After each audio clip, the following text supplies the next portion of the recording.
What's up, guys? Welcome to the first episode of the Dope Talk podcast. My name is Phil Fleo, and I'm going to be one of your hosts. I'm definitely no stranger to podcasts. If you've seen my face before, if you've heard my voice before, you've probably seen me on the Modern Day Sniper podcast or my own podcast, or maybe a guest from someone else's podcast that's in the precision long range shooting community.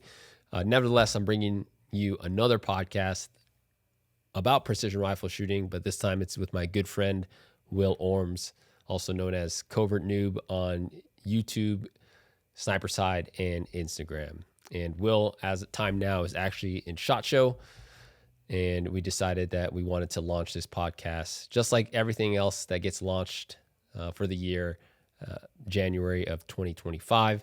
And I think, even though this is another precision rifle podcast, what's going to be different is just the two different points of view with regard to Will and I's backgrounds and experiences.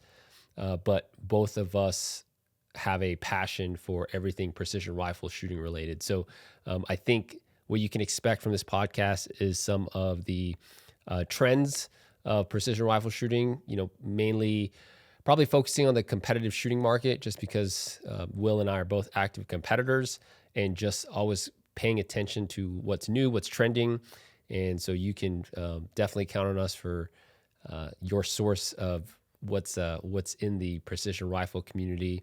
And hopefully, depending on where you're at in your long range shooting roadmap or journey, you can relate at all levels to either starting off brand new and not knowing anything to hopefully gathering some better insight on maybe a purchase, training, finding competitions to shoot, whatever the case might be. So we're super excited to bring this podcast to you. Again, this is definitely going to be all precision rifle shooting related. So if you're obsessive or if you're a precision rifle snob, this is definitely going to be the podcast for you. So this first episode talks about Will's kind of introduction or entry to precision long range shooting. We didn't really talk about me much because I've already got a bunch of episodes through many other different podcasts about who I am, and you can just look that up on Google or whatever the case might be.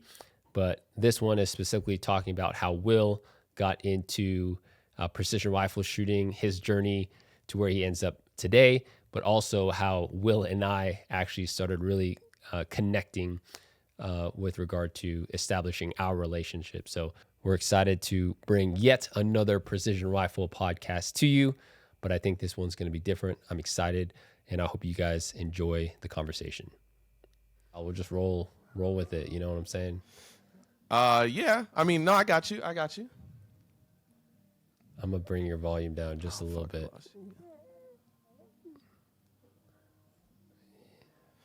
All right. I like that Alta swag, bro. It's OG, bro. OG. Did you get that pre outlaw matches? Yeah. This is when I went down there to actually shoot the AI Classic back in 2018. Okay. It was the first year that they changed from Core to Altus. Oh, nice. Yeah. I love the Altus, like just their logo. It's just so clean and simple. You know what I mean? Right. And Mike over there does just a really good job with their brand and all the photos. I mean, it's all top notch. Yeah. They do good stuff down there. So what's up, man? What are we doing? What are we talking about? What is this podcast? So I think, as you kind of mentioned, we should sort of kick it off with, I guess, how we sort of came in contact and things like that. So with that being said, I want to bring up one very important date. And this is kind of for everybody in the entire world. This is an important date, but March 11th, 2020. Okay. That's the day that the World Health Organization declared COVID, a pandemic, and basically shut down everything. And do you remember where you were at on that particular day, or when you heard the news? I was in Cody, Wyoming. Yeah. Okay. All right, yeah, I was at work, and they basically told us to go home until further notice. They were like, "We'll see if we come back next week or not," and then never did.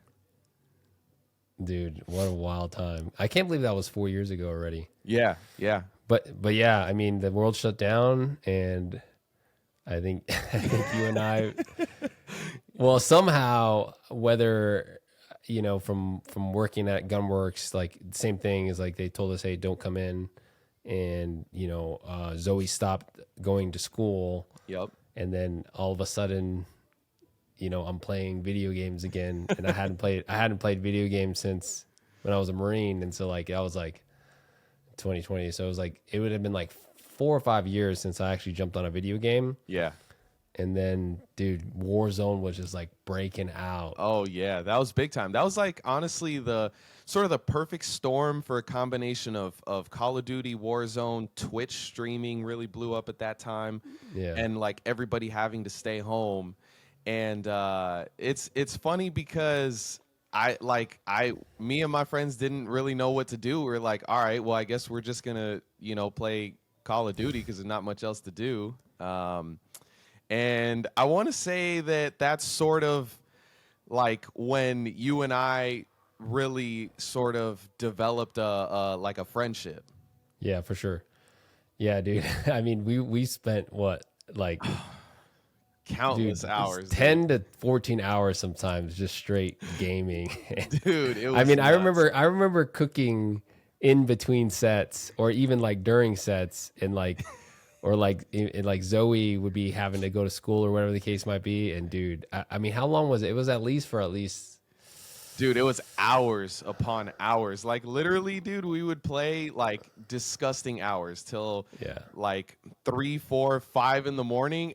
Dude, I remember there was one time when we were in the middle of a game, and then Zoe came over to you and said, like, I have to go to school. And then you're like, what time is it? And you looked and it was almost like 6 a.m. or something. You're like, oh shit, I'll be back. I gotta go take Zoe to school. So I was like, all right, cool.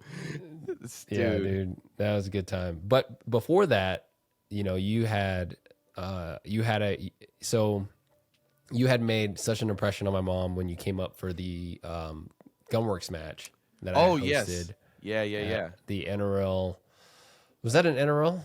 Yeah, that was NRL 2018 or 2019. 19, yeah. 19, yeah. We had to shut it down because of the day two, because the weather just got gnarly. Crazy, crazy. Yeah, yeah, that was, and I haven't match directed since, not due to incompetence, but just, I mean, yeah. But I mean, I can definitely feel for match directors and making decisions like that. That was a tough decision, but it was cool because my mom came up that week, and she helped me with Zoe, and you and her caught the same flight on the way back.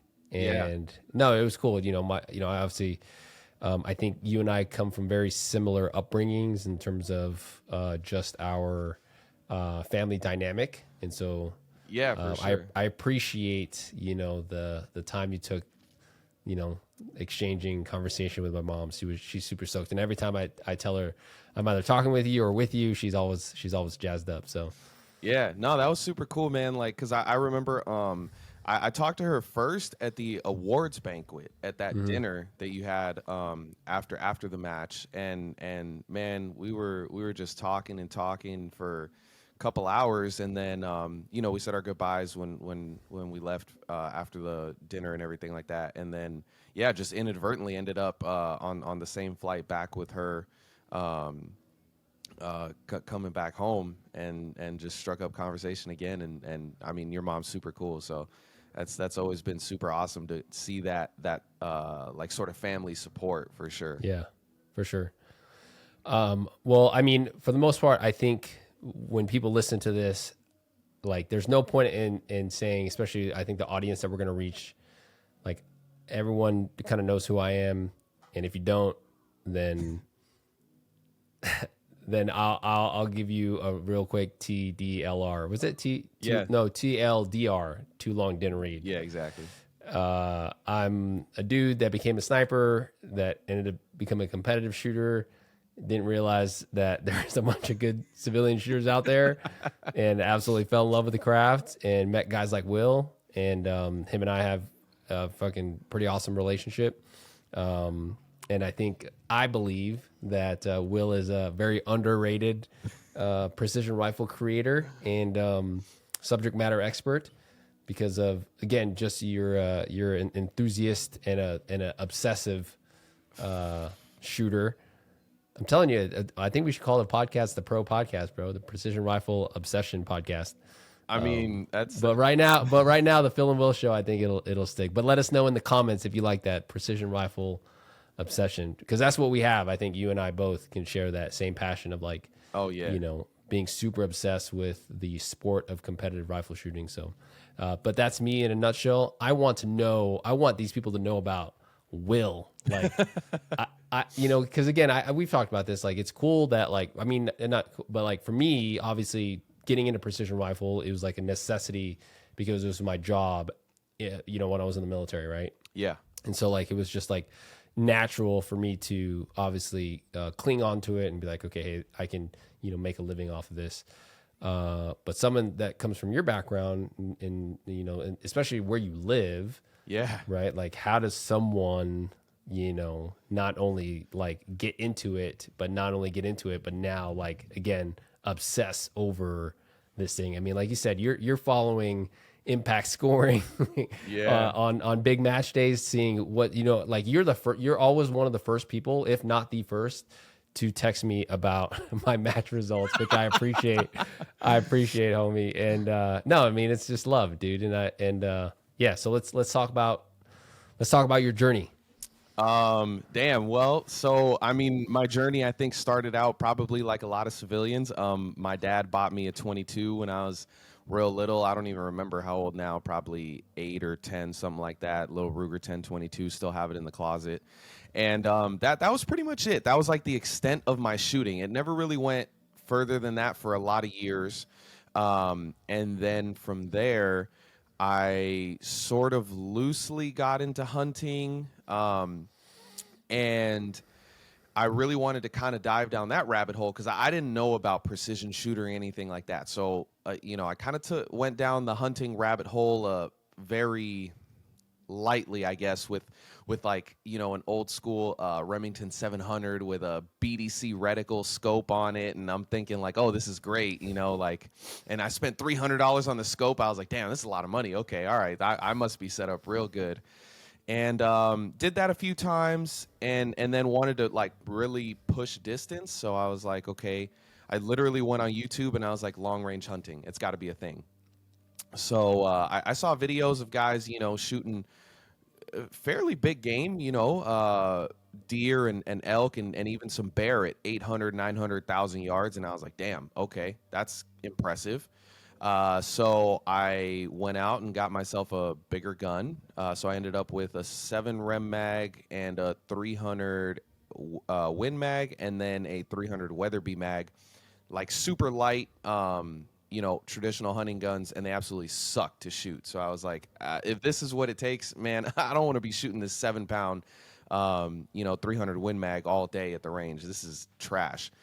So I started looking into sort of, I guess, precision rifles. Somehow I stumbled upon Sniper's Hide.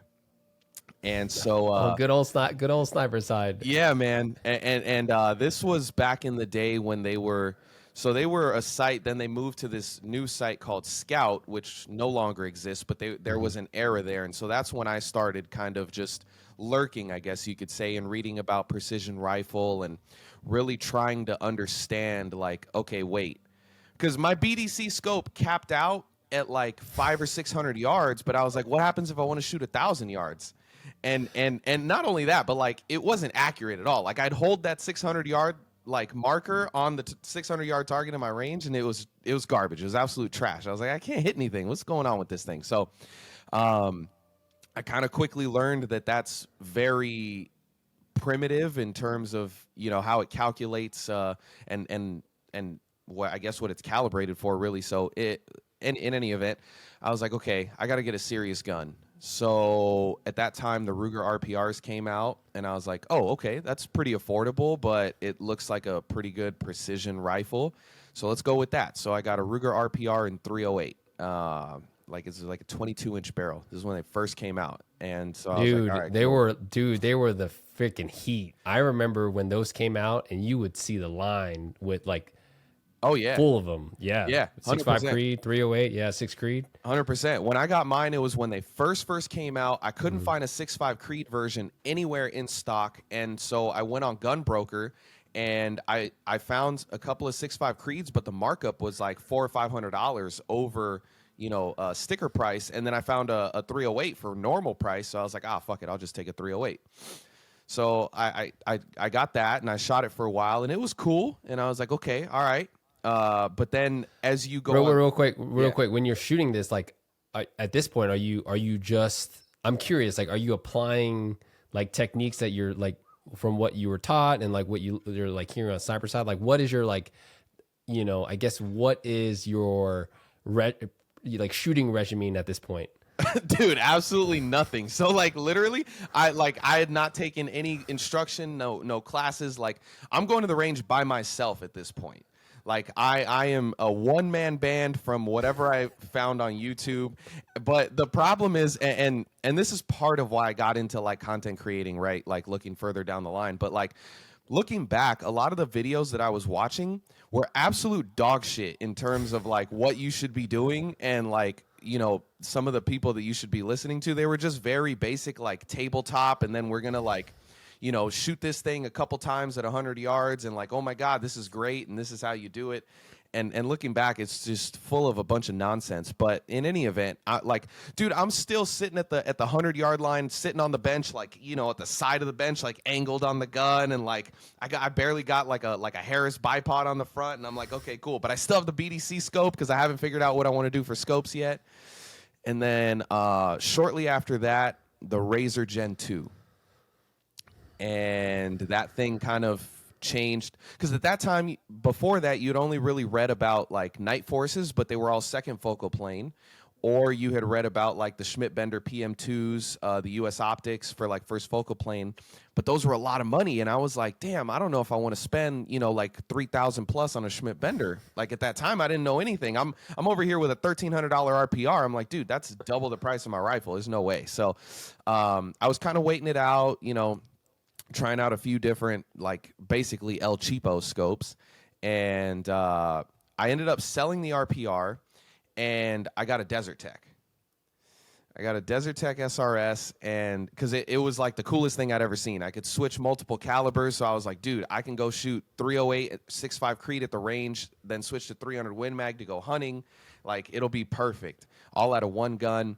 And then the Razor 2 came out, and I was like, oh, I can swing that. So I got the 3-18 because it was a little bit cheaper at the time. At that time, I think it was around like $1,800.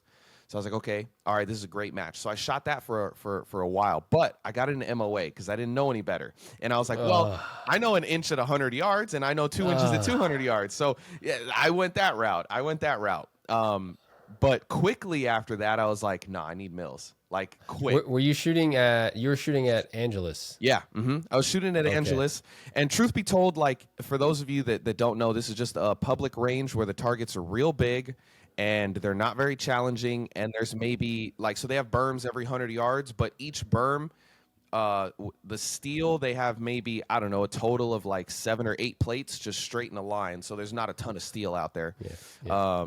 And so once I get this thing dialed in with the 308 barrel that it came with, it was super accurate. It was a 16-inch 308 barrel, so the thing was like really short and compact. And I was like, damn, this is cool. A good amount of recoil, but I was like, whatever, dude. Had an Atlas bipod on it, and so I didn't know anything. I got it dialed in for 600 and everything before that, and I was like, oh, this is great. Like, okay, cool. And then I got bored of like just hitting this giant 10-inch plate at 600 yards like every time because it truthfully was just too easy. I'm just sitting at a bench and it's a 10-inch plate at 600. It wasn't like a huge challenge anymore. So I was like, okay, What bullets were you running? like What bullets were you now shooting? I can really concentrate on this long range hunting thing. So I found a 1,000-yard range close to me, And by this time, I had a 6.5 Creed barrel that was actually spun up by Ty Frenner out in Okay. Vegas when he was spinning barrels for a couple years there for Desert Tex. So I got a 6.5 barrel from him, and then I got a 223 conversion kit from Mark over at SAC. And that was a lot of fun, the 223 conversion kit for my Desert Tech. So I took those two barrels, the 6.5 Creed and the 223, out to the 1,000-yard range, and then I started hitting plates at 1,000, and I was like, oh, this is awesome. I fell in love at that point. I was like, oh, this is absolutely bananas. So that held me over and quenched my thirst, so to speak, for a few months. And then after that, I was like, okay, like, what else do I need to concentrate on in terms of like learning how to read wind? Like, how are these guys doing it for these long range shots on game? Because that was still my focus. I didn't know competition even existed at this point with this stuff. And then eventually through the YouTube rabbit hole, I find Travis Ishida's videos of covering PRS matches. But this was at the time when he was still Contingency X and he was going to the PRS matches. This is before NRL Race Gun ever existed. So this was like 2015, 2016. 16, yeah. And so I'm like, okay, that's fucking cool. Like, that is something I want to do. Like, and it was just stages that I'd see from like, I remember there was like a 2-day match out in Vegas that I saw some clips where these dudes had to like carry like one of those like dummies that you carry like when you're a firefighter and stuff. They had to like drag this weighted dummy and then like get their gun and shoot. And then there's another part where they had the big sledgehammer and hit like the carnival thing that like the weight goes up and hits the bell and ding. Like, so you had to get down in the prone, shoot a couple rounds, go over with the sledgehammer and hit the carnival like ding at the top and then go back and shoot more and stuff like that. And I'm just like, dude, that's like run and gun pistol stuff that, because I knew about pistol matches. I knew about like, 3-gun and USPSA and stuff like that. But just pistol didn't really pique my interest the way long range rifle did. But I was like, dude, this is like the run and gun version of pistol. Like, this is cool. I want to do that. So I started looking for matches, and eventually I came across local matches at West End Gun Club and Paula Shooting Range. And this was like 2017 by this point. 2017. Because nobody told me about Practice Score. Nobody told me like how to navigate it or anything like that. And I just like stumbled across it, and I was like, okay, cool. And even now Practice Score is still like a little weird to find stuff that you don't know exactly what you're looking for. But that was it. Hit a few matches, and I met a bunch of the guys. That's when Solo and James Jeffries and even Travis himself was shooting at West End, and Eric Severson and Jeff Tyndall and a lot of those guys. And that was like kind of my first introduction. Just showed up to my first fucking match. Dude, I must have missed you then, because literally that's the same crew that I rolled with. I think because that's like 2017 time frame. I think I was already like out of the door, like getting ready to transition out, because like we literally just missed each other. And so for those that don't know, I'm gonna take a couple steps back here.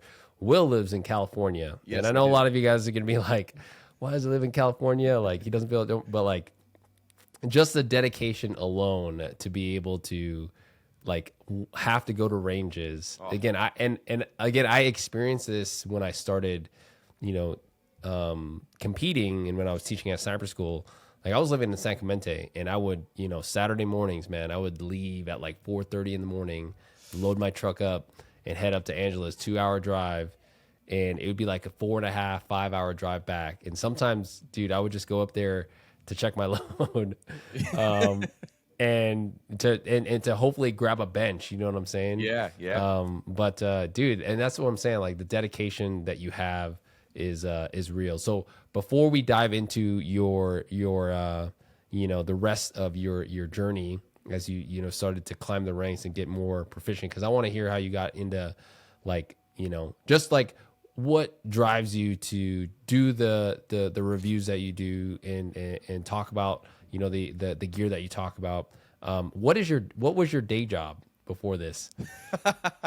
Man, so I had a few. Well, so really only like two most recently. Like obviously growing up, like I had a few different jobs and stuff like that. But so when I first got into precision rifle, I was working at a radio station that I still work at, and dude, I was or am I still am a radio DJ, and a lot of That's so people don't dope. know that because that's sort of like I don't want to say a side thing, like it's definitely a main source of income for sure. But I sort of tend to leave that like kind of on the side of you know my career if you will when people ask me about it. So super random, but yeah, I mean if you listen to the radio at night from 7 to midnight, I'll be on your radio here in LA for 5 hours. And so I was doing that, and then I got a job at ESPN. You know, it's a sports company, and you know, I've always loved sports, and so that to me just really went hand in hand with precision rifle to me like being a sport. And yeah, and I loved it, and so yeah, that's that's pretty much. I was for clarification at ESPN, I was doing a few different things. So social media, you know, basically doing in-game, pre-game, in-game, post-game coverage for the different LA sports teams, mainly Lakers, Rams, LAFC, and then also helping do like highlights. So like post-game highlights and stuff like that. Like I would literally sit there and like cut up the highlights that would run on the air and stuff like that. And yeah, that was pretty much it. So when did you decide like, not that I'm going pro, because like you and I talk about this time, like I hate that word in terms of like people calling themselves professional shooters, just because like the reality is nobody's paying their mortgage with money that's coming in. Sure, they're offsetting their costs, but anyways, that's neither here nor there. When did you decide to like okay, I'm going all in this in this sport? Okay, so I shot a few matches, like local matches, This is the and West End Gun Club, right? yeah, combination of West End and Paula. Okay. And I'd shot a few matches, and I'm just like, okay. So by this time, I had also acquired an AI because Oh, I shot my first few matches with the Desert Tech. Realized really quick that it's not a great match gun. Just it's not the way it's set up and all that kind of stuff. So I was like, okay, but I still loved the ability to change calibers, and I didn't really know what I was looking for. Like as far as did I want 308, did I want 6.5, did I want like a 6 Creed was kind of coming on, stuff like that. And so then, like, I guess my train of thought was like, well, an AI is like a little bit more traditional bolt gun that solves some of the issues that the Desert Tech had, but I still have the caliber change capabilities, so I'm gonna go with one of those. So I got the long action version, the AXMC, so I could get the 300 Win Mag barrel to hunt with, and then I got a 308 and a 6.5 Creed barrel, and I got at now by this time the Night Force 7 to 35 attacker had literally just dropped. And so I picked up one of those with the Mil R reticle, like one of the very first ones that came out. And so I shot a couple matches with it, and then quickly realized this also kind of sucks for matches. Like it's just not a good match gun. Like it's awesome to look at. I love the way AIs look. I still have an AI, I have an ATX, but like it's not a good match gun. And especially for somebody that doesn't know what they're doing, I feel like it really stunts your growth. Like if you're a good shooter, could you overcome some of the shortcomings of that gun? Sure, but as a new guy, like it's definitely hurting you. So then I was like, all right, like F this, I'm getting my first custom, like I'm done with it. Whatever I need to do to get a proper setup for this sport is what I'm gonna do. So had you already shot a 2-day national level match yet? no, only Oh, locals. this is still local stuff. This is still local stuff. Okay, And never okay. shot a 2-day match. But by this time I knew I was hooked. Like this stuff was my like crack. Like this was it for me. And I was like, dude, this is gonna be the death of me. So You're not hand loading it. You're just using factory stuff. Correct. Okay. And at this time, Prime ammo was really big. So I remember Prime. Yeah. So the great thing about Prime was that I could literally go down the street to the Big Five, and the night before the match, I could pick up 4 or 5 boxes of Prime ammo to go shoot the match the next day. And so that's what I was doing with 6.5. And if they didn't have that, I'd shoot Hornady ELDM match.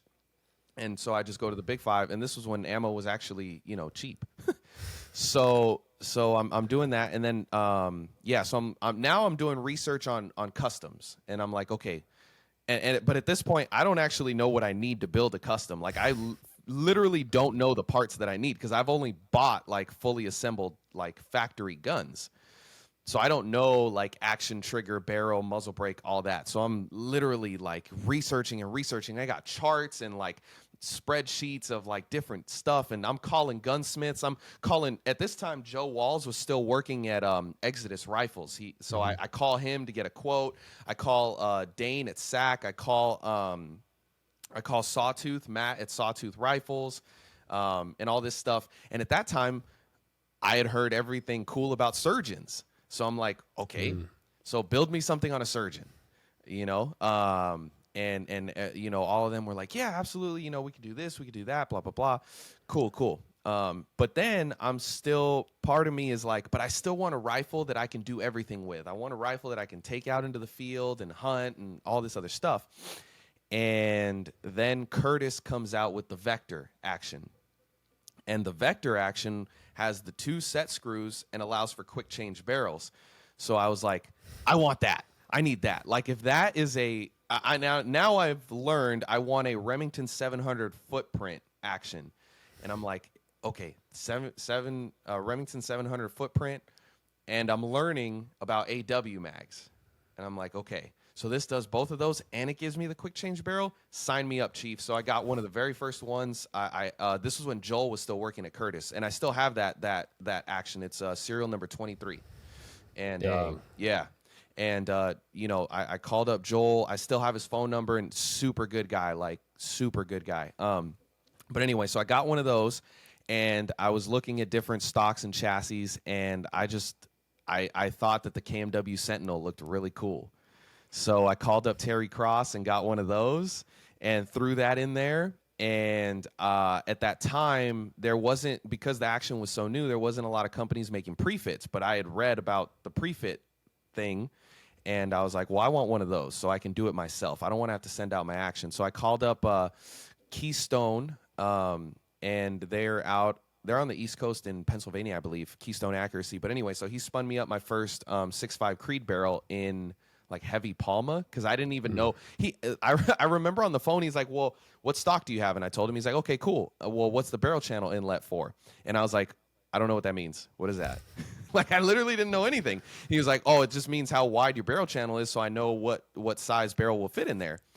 And I was like, honestly, I don't know, and I don't even own a set of calipers, so I can't even begin to tell you.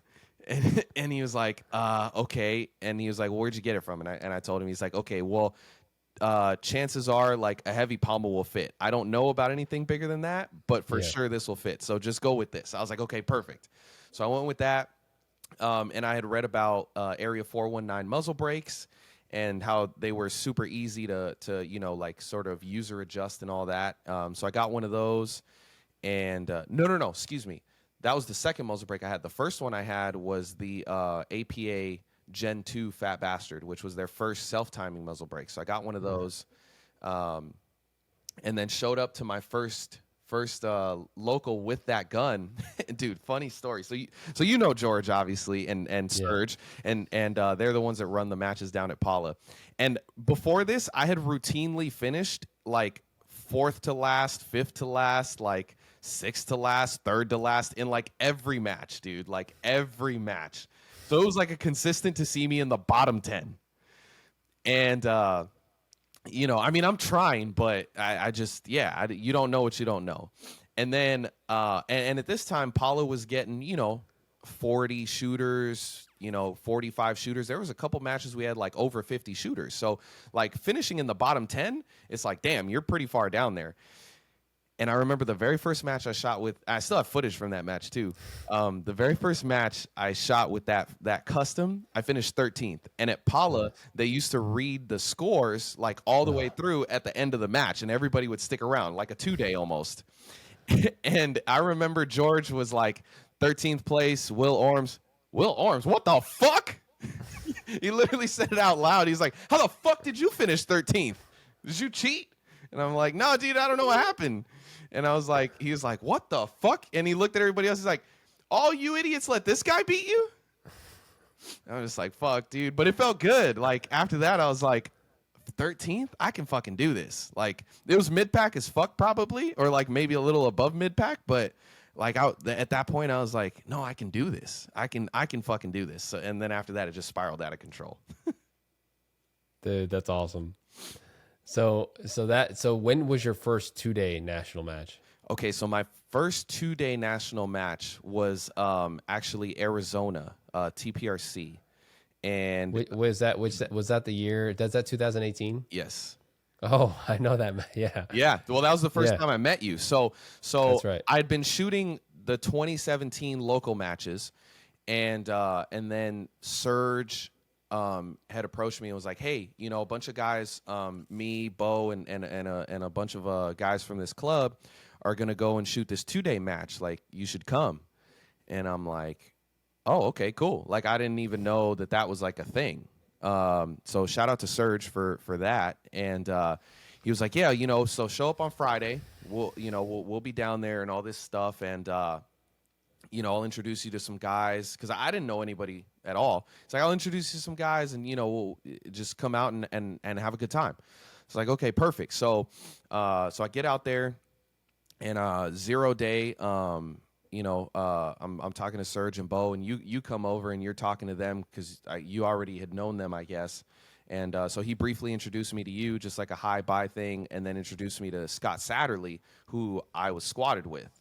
And Serge took it upon himself to tell Scott, like, "Hey, this is a new guy from our club. You know, he's going to be in your squad. You know, he's really new. Maybe if you could just help him out here and there." And dude, Scott was super nice the entire 2 days. Like, one of the best dudes I've ever met. And it was just an amazing experience. I mean, I still have my score sheet and match footage from that match. And cool. I finished like 104th. And but that was a good match. I remember that match. Yeah, didn't you finish like 5th? Third.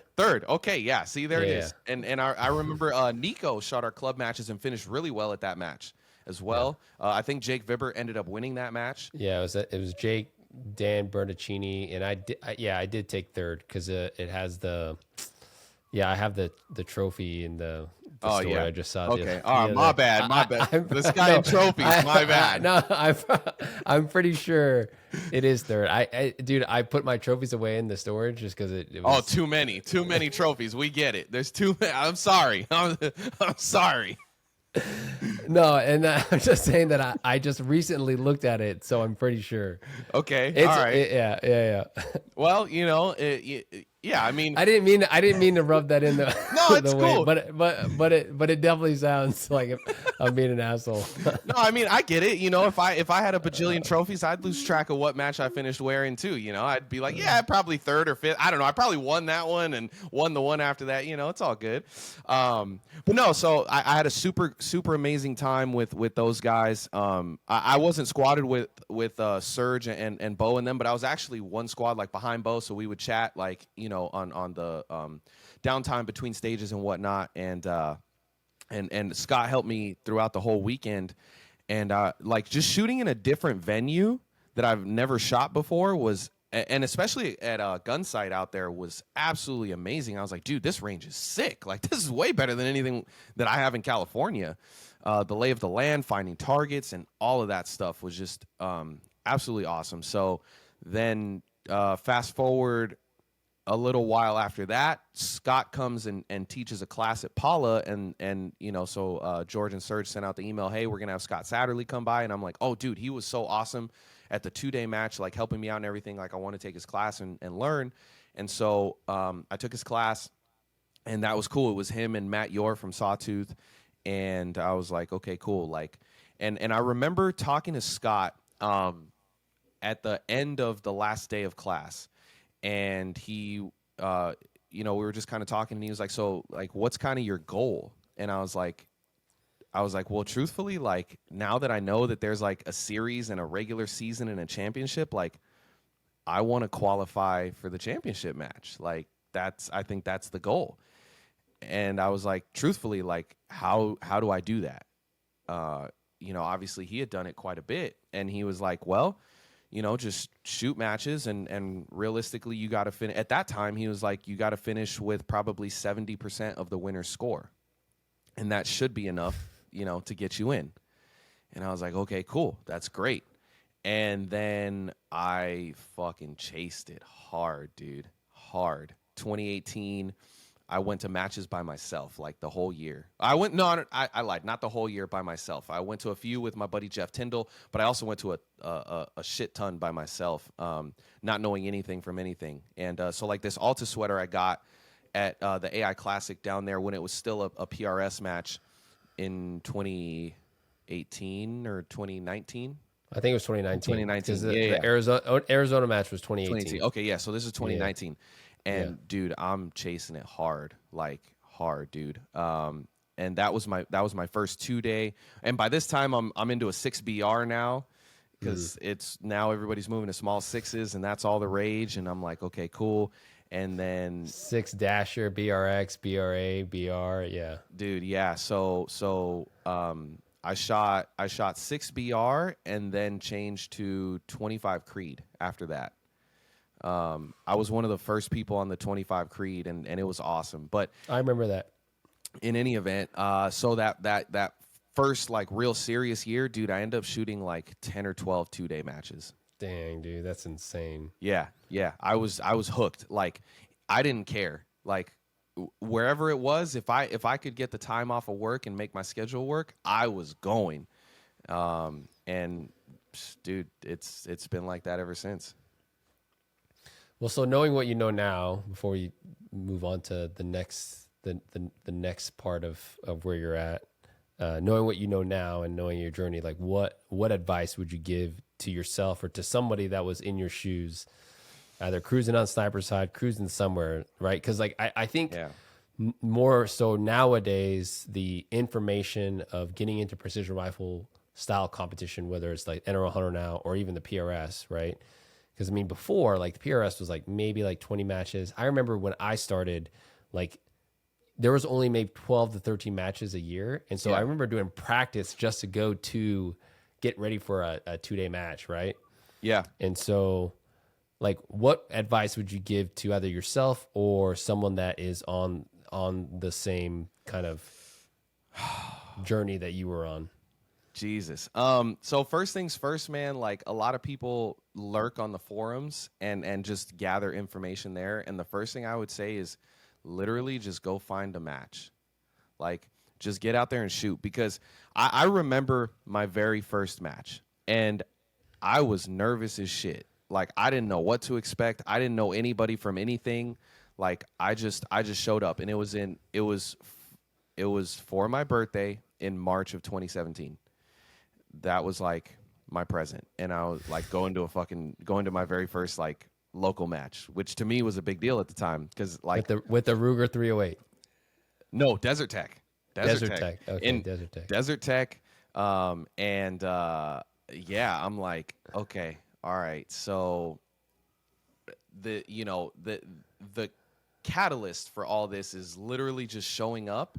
Yeah. And my very first match, I finished fourth to last, and truthfully, I considered it last because one guy got DQ'd, and then the other two guys below me showed up with literal like hunting guns, like actual like Browning hunting guns, and they had the knockoff Harris bipods, and their bipods broke in the middle of the match, so they didn't have bipods to finish because they only had sling studs on the front, so nobody could give them a bipod. So I was like, okay, well that doesn't count either. Like, here I am with a Desert Tech and in 6.5 Creed and a Night Force 7-35. Like, I'm not at equipment deficiency here, even for my first match. So I consider myself dead last in that particular match, but it was the most fun I've ever had, dead last or not. And I was like, dude, I have to come back. So I would say take what you have, you know, a lot of people want to do the thing where they just say, okay, I'm going to jump in like, you know, head deep, and I'm going to do a full build custom so I don't have to waste any time and energy from the beginning. But truthfully, and if you have the money to do that, sure. But truthfully, I think that there's like a really good learning process from just showing up and being equipment deficient. I do. And I get it. Like, if you start off with a really good like custom build or a really good PRS race gun, like it's not gonna handicap you as much. So truly you only have to worry about missing shots because your position sucks, your win sucks, your target ID sucks, like all these other things that are on you. And I get that. And I 100% agree with that statement. But I do think that there's a learning process that happens where you start to see and figure out what you like and what you don't like based on watching other people and using your own gear. Like, dude, I've got so many shooting bags, it's disgusting. Like, I literally could like decorate the Christmas tree with all the different off brands of shooting bags that I have, like support bags. But I say that to say that forced me at one point to sit down and be like, okay, I can't take 30 bags to a match. Like, I like this bag for this position and this bag for that position. If at one point I was like, I just want to carry one bag, and it forced me to be a one bag shooter. And so now I love shooting with just one bag. I carry one bag to whatever match I'm shooting, and that's it. That's my rear bag. Which bag is it? So it's either a Game Changer. Right now I rotate between the Schmedium, a Game Changer +1, or I have the Heathen bag from Strike Without Warning. And depending on the terrain that I'm going to be shooting in, that dictates what bag I'll take. But essentially, it's all Game Changer-ish shaped bags. One of those three. Yeah. And that's my everything bag. I mean, I've got an OG Game Changer with Get Light. I've got the Coltac Tricorn. I had this bag from this company. I forgot, it's called like the Gecko or something like that. It looked like a Game Changer, but it wasn't, with some like random fill. Anyway, just an absolute ass ton of bags. And, you know, so stuff like that. And then I realized through my own journey of 6.5 Creed, okay, I like the 6.5 Creed, but now I want to go to a 6 mil. So you learn to appreciate that advantage. So when I switched from 6.5 Creed to 6BR, like, I could tell right away. Had I never shot a 6.5 Creed before that and I had just gone straight into 6BR, you don't know what you don't know. So I don't know. I feel like you can get lost in some of those things. Like, if I hand someone a 25-pound dasher with a tangent on top and like a good muzzle brake, and I put it on a Game Changer on a barricade, and I say hit that target at 400, and I dial their scope for them, and there's no wind, they're gonna hit it. But they didn't learn anything from that. Mm-hmm. Like, you didn't learn how to establish the position. You didn't learn how to overcome a really shitty prop. You didn't learn how proper bag placement. Like, you didn't learn how to drive the rifle. And honestly, I think with shitty equipment, like, you're forced to learn some of that.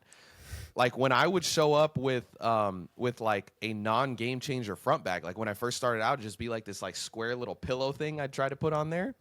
Like, you learn real quick, this isn't very stable. So now I've got to figure out some other way to stabilize this fucking gun. And to a certain extent, sure, like you kind of can't with some of those bags and whatnot. But I do think that there's a process there where you at the very least, you start to appreciate, like, mm-hmm. Yeah, a nice front support bag is awesome.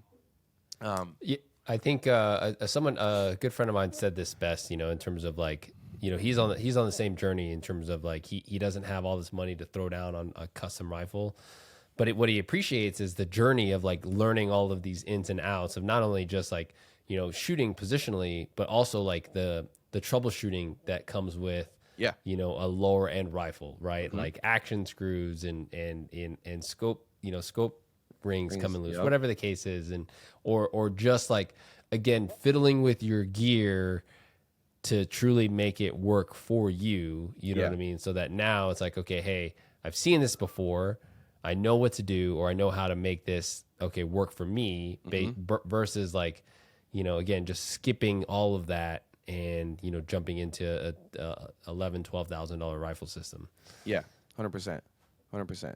I tell guys a lot, like, okay, if you're driving a car or you're gonna drive a race car for the first time, and the first car that you jump into is a Ferrari, like, do you really know how to get out of certain situations or shift certain ways if you didn't start on something like a really shitty Honda Civic? I mean, yeah, starting on a Ferrari is really fucking nice, and that's going to fast track you, but you don't know what you don't know, and that Honda Civic is going to teach you a whole hell of a lot if you really pay attention and really stick with it. So, I think the biggest thing is just to get out to a match with whatever you have, because guys in this sport will literally let you borrow anything and everything. Like, dude, guys will have backup rifles, and they'll literally just say, "Hey, shoot my rifle." Like, literally, I was at a local match the other day, and a guy showed up to the local match and forgot his ammo, and so he was just gonna RO the match, but Jeff Schaefer, who was one of the match directors, he was also gonna shoot the match, but he just gave the dude his ammo. He's like, "Here, just shoot my ammo," and Jeff didn't shoot the match because so he just stayed back and just oversaw the match as the match director. And I'm like, damn, dude, like that's cool as fuck, especially knowing that like this weekend, so tomorrow, we're all going to Arizona for the Burger Snowbird match, and that was Jeff's last local match to sort of prep and practice for the Arizona 2-day match. But instead of doing that, he gave this dude his ammo to shoot, and this guy's just a local guy, Yeah. So like literally that's how nice people are in this fucking sport. And so don't be nervous. And I think having a little bit of nerves is exciting. Like, it kind of keeps that, the blood pumping and the adrenaline going, but don't be scared. Like, just talk to guys. Everybody's friendly. They're all going to share everything. Ask guys, "Hey man, can I try that bag? Can I like look through your scope? Can I try your action?" Like, whatever it is, and just have a good time, man. And I would say, attitude wise, just be there to learn. Like, don't come in with this expectation that like you're king ding because you can hit 600-700 yards from the bench at your local range. And because you'll get humbled real quick, because there's a lot more to it than that. But everybody started somewhere, and we've all been there. You made a great point, and again, I think that is definitely sound advice in terms of just like show up, bring what you have. The community is great. Mm-hmm. Do you think that there is, I guess not repercussions, but like, is because you see that a lot, like, right, we see that it's being preached. I preach it, hey, go shoot a match, right? And as much as, I'm trying not to sell myself here as like a teacher, an instructor, do you think there's value in formal training, whether at the beginning of their journey before they get into competitive shooting, or, afterwards? Like, do you recommend them shooting a match and then, okay, like now that I've shot a match, I should go seek formal instruction, or just keep like pushing forward? Yeah. So, and this is me just being 1,000% honest, having taken multiple like training courses over my, I guess, competitive shooting career, if you want to call it that, 1,000%. And even for no matter what level you're at. So like, I took my very first class with Scott Satterley, but by that time I had already shot a few local matches, and I had already kind of figured out how to like dial a scope and stuff like that, just from like YouTube and Sniper's Hide, and just being sort of in tune with that. And I loosely figured out how to use a Kestrel. So I kind of knew some of those things, but I didn't know like actual fundamentals of marksmanship. Like, I didn't know any of that stuff. Like, I look back at like my old match footage, and like I'm like, instead of being square behind a prop, I'm like kind of bladed to the rifle, and I've got like a staggered stance, like 1 foot behind the other type of thing. And I don't know how to balance this thing, and like I'm like loading the shit out of these props, so you can see the props are like bending forward because I'm just thinking that's gonna stop recoil and like all this stuff. And and I I don't know like sort of I guess tips on like better target acquisition and stuff like that. So if I had taken a class, which I didn't know was a thing, uh, at the very beginning of my journey, I think that would have been cool. I guess, and then I took one later on in my competitive career after I had a ton of experience shooting and stuff like that, because I wanted to sort of break through from the like mid pack to like that next level. So I took your class. That was in 2021, I believe.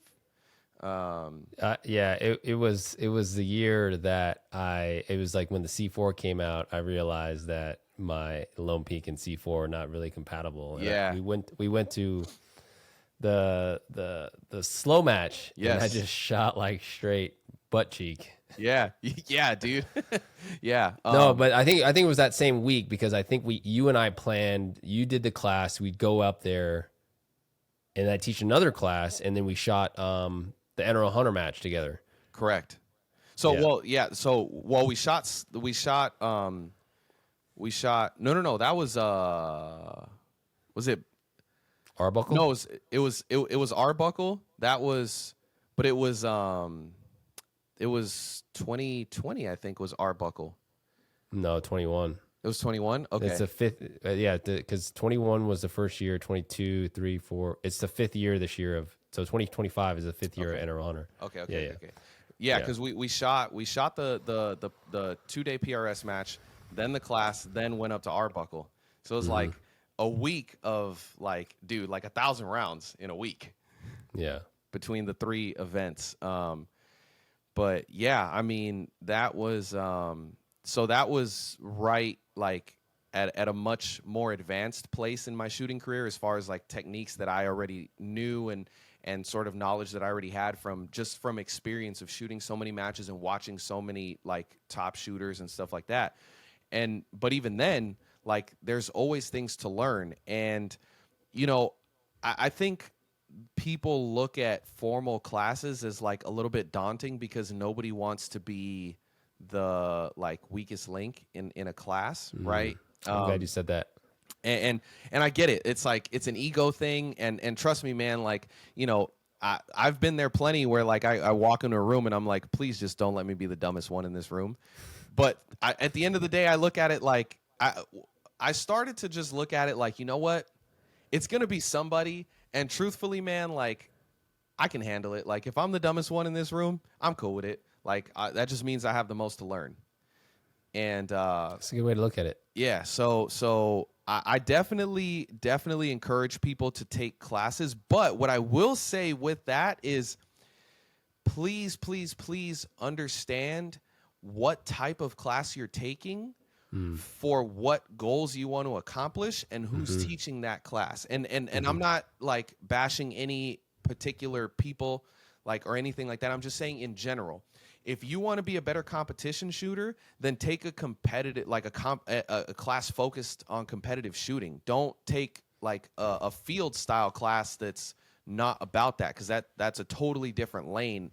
Or if you do want to do like more field style stuff and all that, then a PRS class is probably not going to be the most effective class for you either. So just really be aware of that. And I've talked to guys too that have taken classes that are like, yeah, they're like experienced shooters, and they're like, I didn't know this class was going to be so much like literal basics. Like, here's how you mount a scope, here's how you level a reticle, and all this kind of stuff. And so they feel like they didn't necessarily get as much out of some of those classes. And it just goes back to like literally look at or ask for some of the curriculum of what you're going to be taught to assess like, okay, yeah, maybe I'm a little bit above like beginner 1, so let me go to like the next level. Or maybe that, particular instructor or that particular series of classes just isn't for me, because that's mostly focused on fundamentals and basics, and I want more advanced stuff. So because you don't want to see people like waste their time and money, because classes are expensive, bro. Like they are. Yeah, no, for sure. And like we're in the day and age right now, because of how how prevalent competition is, right? And again, I'm for competition, and I say it all the time. Like I learned more about my shooting ability than at a competition than I did going to a class, right? And again, at the same time, like I was afforded the opportunity, paid by the Marine Corps, to go to these classes, but like until I went to my first comp, I was like, God, I don't know jack shit. But what I do, I think I do definitely contribute a lot of my learning curve for it being a little steeper than most, especially in terms of like, being able to just maintain a skill set or, maintain a certain placement when I do go to matches, even after a hiatus, is just the core fundamentals, right? That, obviously was instilled into me. Now, I will also say that, just because you're good at something, and you hear this all the time, just because you're good at something doesn't mean that you can teach it, right? It's like, and I ran a private instructor development program, actually, training last week. And again, the guys that I brought on, they're studs. They're really good shooters, right?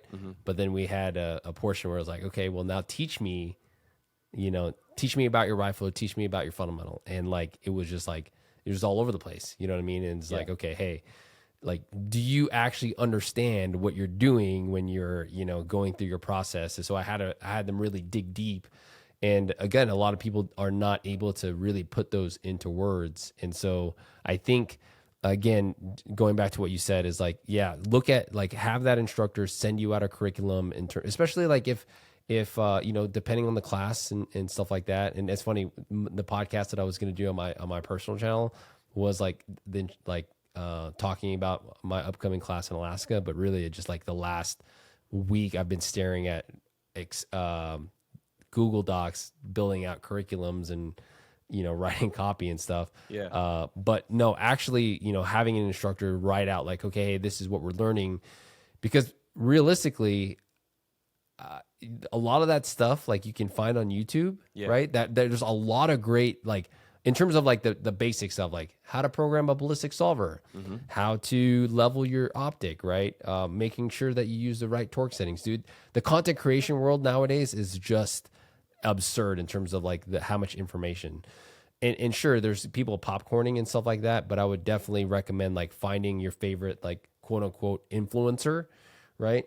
And then, dropping a comment. That's one thing that I cannot stress enough. Because like I, as a creator myself, and even for you probably, like, sometimes we run out of our own ideas because like we're moving at 1,000 miles an hour. We're like, oh, I want to do this. But we also forget about those guys that don't know anything, right? Because like, as you start building your channel, right, like you're thinking about the audience that you already have. You're like, okay, hey, I've already done this, okay, it's on to the next one. But we forget about the people that are now finding us after the fact, right? And it's like, okay, well, I'm getting into this, like, how do you level your scope? But you don't have a video on it, you know what I mean? So what I'm saying is, like, if Will doesn't have a video on leveling his scope and you want to know what Will's exact method is, drop in his comments, be like, hey, dude, can you do a video on leveling? And if Will doesn't want to do it, but he has somebody that is a trusted source, then Will probably drop that comment like, hey, that video's outplayed. I really like so-and-so's video, check it out, and I think that's just a way that, A, as creators, we can collaborate, but B, to get engagement from your followers and give you maybe potentially, content ideas, especially if you're in that creative stuck. Yeah, absolutely. Creative drought. Okay. Before we wrap this up, it's dinner time, but I do want to so again, I think you're underrated because you've got a lot of reviews on your, YouTube. I call you all the time when I want to get your opinion. And I think that's what this podcast is going to be about is like, some of again, just some of the what's the word I'm looking for, relevant topics in our space, whether it's PRS because we're an NRL Hunter. I really want to dive deep into the sportsman division for 2025. production class. Dude, I can already just see the list of. But what I want these guys to know is how you got into, or like, why you create content and how you got into, like your understanding of optics, compared to, again, the general populace out there. Yeah. Okay. So the very first video that I ever did was for that Curtis Vector action that I got, and it wasn't even a formal video. I literally just like I bolted it into the stock that I had, that KMW Sentinel, and I just remember being one of the first people to have one of those. So but I remember there was a long thread about this action on Sniper's Hide, and people want to know how the set screws work and what it looked like and all that kind of stuff. So I literally just did like a 90-second video, like recorded on my phone, like, oh, here's the set screws. And I didn't even have a barrel for it yet, but I just literally did that and showed like the bolt, like how it would run and the lift, and like literally just that. And I posted it, and I just to put it on the thread and like help people out, like, oh, well, I just got this action. If you're thinking about it, here's how it works and stuff like that. And people were like, oh, dude, that's cool. Thank you. Like, all right, cool. But I didn't really think anything of it at that time. I was like, all right, whatever. And then I got my barrel, and I remember people were, still in that like thread talking about, well, what's the return to zero look like when you take off the barrel, and put it back, this and that. But nobody would actually do it. Like, there was just so many people saying, well, it should be fine and this and that, blah, blah, blah. But just nobody would actually do it. Or what you would get is people saying that this is what they encountered and saying this is how it worked for me. But a lot of people were still like skeptical and this and that. So I was like, fuck, I'm just going to make a video on it. Like, I'll just do it myself and just make a fucking video. So I did. I went to the range. I had a phone scope on my spotter. And at 100 yards, I shot, my zero, took off the barrel, put it back on, shot my zero, and then put the video up. And I was like, all right, for anybody wondering, like, this is the return to zero capabilities of this gun. And then everybody's like, oh shit, thanks so much, blah, blah, blah. And then shortly after that, I don't know, somehow the idea just came to me. Like, I felt like the combination that I had was like as close to a quote unquote do it all rifle as I could get. So I made a video on it, and I talked about my rifle setup, and that was it. It was the Curtis and why I thought it was like a do-all rifle. Like, I literally, by that time, so I had my steel barrel, and then I got a carbon barrel as well for hunting. And I was like, okay, cool. Like, look it, I can take the same scope, the same stock, the same action, and I just swap barrels.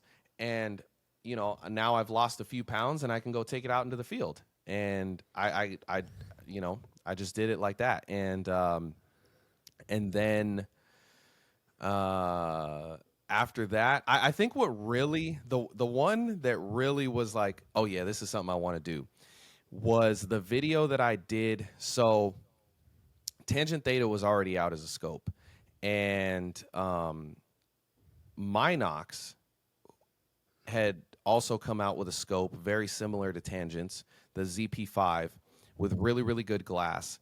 But a lot of people were like concerned about the turrets and some of the other things.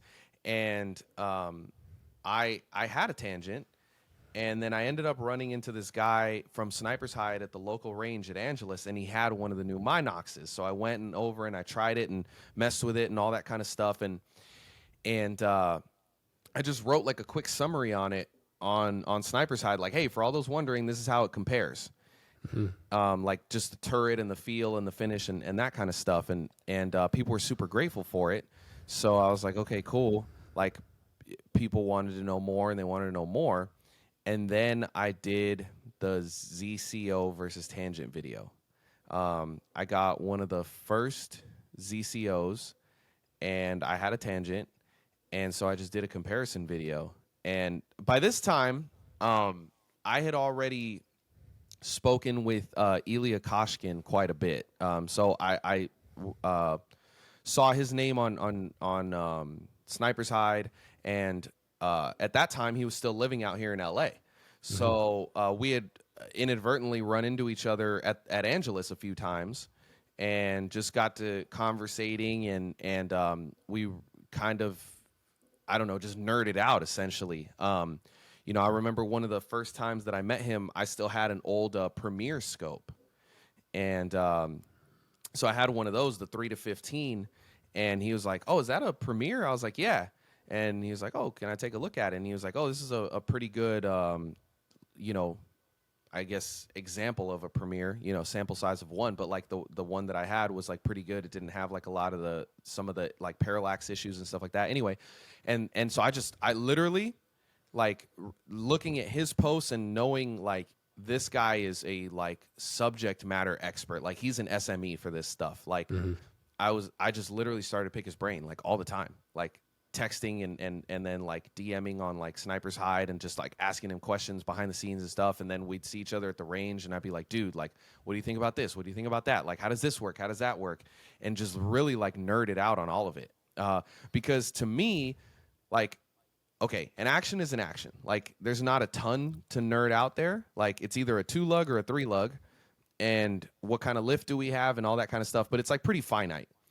And same thing with chassis. Like chassis, especially specifically for PRS stuff, like, they have a lot of same features, like, built-in ARCA rails, long fore ends, adjustable grips, all that, whatever.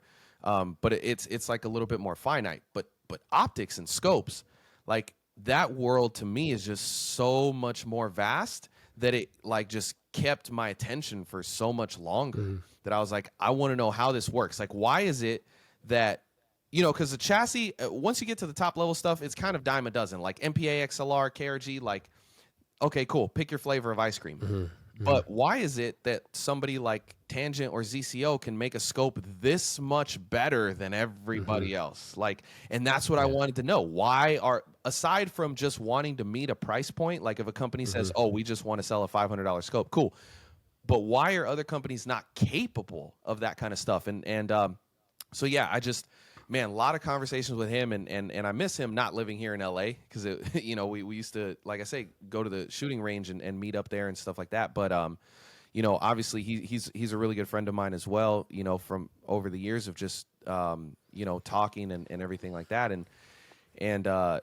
so that was kind of where I really just took that next step into optics. Like I had always read about it and tried to soak in as much information as I could because I wanted to make educated optic purchases because I felt like I'd spent so much of my own fucking money like swapping scopes to figure out what I like and what I don't like. But I wanted to know, why do I like certain things? Like, why do I like this particular scope in this particular image? Like, how is that? Like, what characteristics are those? Like, what's the literal definition? So I can go and say, you know what? I like a scope that has a more realistic like color base in the way that they do their coatings and stuff. I don't like something that's like oversaturated. I like a more forgiving parallax. Like I don't want chromatic aberration. Like some people say, oh, I don't mind chromatic aberration. Like it is what it is, and I don't really see if I'm not looking for it. But what I wanted to understand, why do I like this better than that? Oh, well, this scope doesn't have CA. Well, okay, what is CA and why? Okay, boom, boom. And so that's really sort of how I just decided to nerd out on optics. Was, okay, I need to stop spending so much, because I was literally like every month like selling and buying and trading on Sniper's Hide like different scopes to try them all out and this and that. And then as far as like, so that ties into the content side, because then I did that review on the ZCOs and the Tangent like side by side, and that was kind of a video that sort of like blew up for me. As far as like just a lot of people watching it, and like, I would, even now, like I will go to a match here and there and somebody will be like, hey, I watched your ZCO Tangent video. I'm like, dude, cool. That video is like 4 years old, but thanks. And then after that, I was like, okay, like clearly there is a want for people that or a gap that people want in terms of to be filled in terms of equipment and comparisons and reviews. And I was like, I wish that there was somebody that had taken me by the throat early on in my journey and pointed me in the direction of, you want this scope, not that scope. Because I spent so much money like experimenting and trying different scopes and trying different setups and chassis and all this stuff, I was like, dude, I might as well just talk about it, because every time I go on Sniper's Hide, somebody's posting a thread about like, hey, XO company just came out with this chassis. Like, what do y'all think? Oh, well, shit, I just had one and I didn't like it because of this, this, and that. Or I liked it because of this, this, and that. And I'd like respond to all this stuff like in the comments. And then I was just like, let me just make a video about it. And then like, hopefully I can answer a bunch of questions and people can get a bunch of information. And then that way because I'm a visual person too, like a visual learner. So I wanted to show people, not just tell people like, hey, I don't like the mag latch on this particular chassis and this is why. Let me show you. And then people can sort of see some of the struggles, or, I don't like the bag rider on this chassis because of this. Okay, boom. And that was it. I just wanted to try to help people make the most financially educated decisions they could, because for a lot of people, like, even me, like, this is a really expensive fucking sport to stay in for a long time. And gear just gets more and more expensive, and for a lot of people it's cost prohibitive, and so there's that mountain of like, hey man, I've only got, like, I'm on a tight budget, I've only got this much, but I want to do this, and I don't want those people to feel left out. Like, I don't want this to be like some sort of elitism club where if you don't have enough money to like go through all these trials and tribulations of $4,000 or $5,000 scopes, sorry, too bad, you're over there with the poors. Like if you come to me and say, hey, look, man, my budget is $3,000 for everything, scope and rifle, like, what's the best I can get? I want to be able to point to, like, this is where I think your money is best served. No, dude, I think that's great. And I think that, we're going to talk more about it. We're going to talk optics, your thoughts, my thoughts on some of the optics that I do have that are not ever really shown on my social media for reasons. Yeah. But no, I also, like, I have, in my instructing career, especially over the last 4 years, teaching worldwide, I was able to just get my hands on different optics, obviously be around different types of shooters, different goals, right? And I think you hit the nail on the head. Like, not everyone has the ability to, not everyone is able to throw down the type of money some of these competitors are throwing down, right? Everyone just comes from different walks of life, and for the newer shooter out there, like, you don't have to spend 12 grand to shoot long range or to have fun, right? Yeah. Sure, it's a convenience thing, but when it comes to, actually like having fun and like, learning the process, dude, you could do that for under $1,000, you know what I mean? And sure, like, you're going to have to work for it, but I think that's the fun part. Like, my favorite guns to shoot, honestly, are my lighter guns, my Tikas and stuff like that, because, like, I have to work for it. Yeah. And sure, like, I'm when I'm practicing and I'm training on my range out here, I don't have like MOA size steel. Number one, because I'm too lazy to put steel out there. I just shoot with the stuff that's up. But, like, I know that if I were to try to shoot at a high level with those things, I'm going to be at extreme disadvantage, because, like, nowadays, right? The target sizes are just smaller, you know what I mean? But it's cool because, like, I was just looking at some trigger cam footage like the other day, and because I was, helping my buddy out, John, and I want to make sure that I'm giving him sound advice in terms of, like, okay, hey, this is what I'm seeing with your trigger cam. But then I look at mine and be like, okay, hey, am I doing the same thing that he's doing? Or is my recoil management better still? Or is my wobble zone? And so as I'm looking back and forth, I'm like, okay, hey, but just the how crazy to look at my trigger cam and see how much tighter we're able to get our wobble zones nowadays, right? Compared to, like, again, I came from shooting 20 by 40 IPSC targets, like, or torsos, right? And still missing at 600 yards, right? Yeah. And now if I got a 20 by 40 at 600 yards, I'm like, are you kidding me? Yeah. 100%. Is this real life right now? Yeah. Regardless of what, a cartridge or bullet I'm shooting. But anyways, no, dude, I'm stoked. I'm stoked for this. I think I think it's going to be a fun podcast. I think it really allows us to dive deeper into, because again, I don't, and we talked about this. I don't listen to some of the other precision rifle podcasts, and I know, right? People are going to be like, "Oh God, another precision rifle podcast."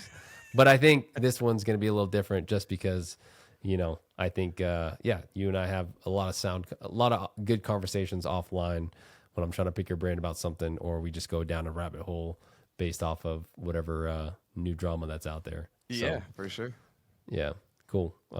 You gonna go to work tonight? Gonna spin up some tracks? Yeah, you know how it goes. Got to do that, and then head to Arizona for the match tomorrow. And, Oh yeah, dude. Good luck this weekend. Are you gonna film it? Of course. We're Okay, doing okay. we're doing the vlog series for Okay. the production gun. Dude, make sure you get them coffee shots in the morning, bro. Oh, dude, I know. And we're staying in an Airbnb with like 10 of us, bro. It's gonna be crazy. Dude. It's like me, Justin, Jose, Schaefer. Oh, dude, that's dope. Chris That Garcia. sounds like a fun time, dude. Shooting with you guys in Washington this year, that was fun. Yeah, dude. Well, it's gonna that was be a that dope- all over again, Yeah, but yeah, worse. Yeah. What goals do you have for this that you set yourself for this week? Man, truthfully, so I want to win production.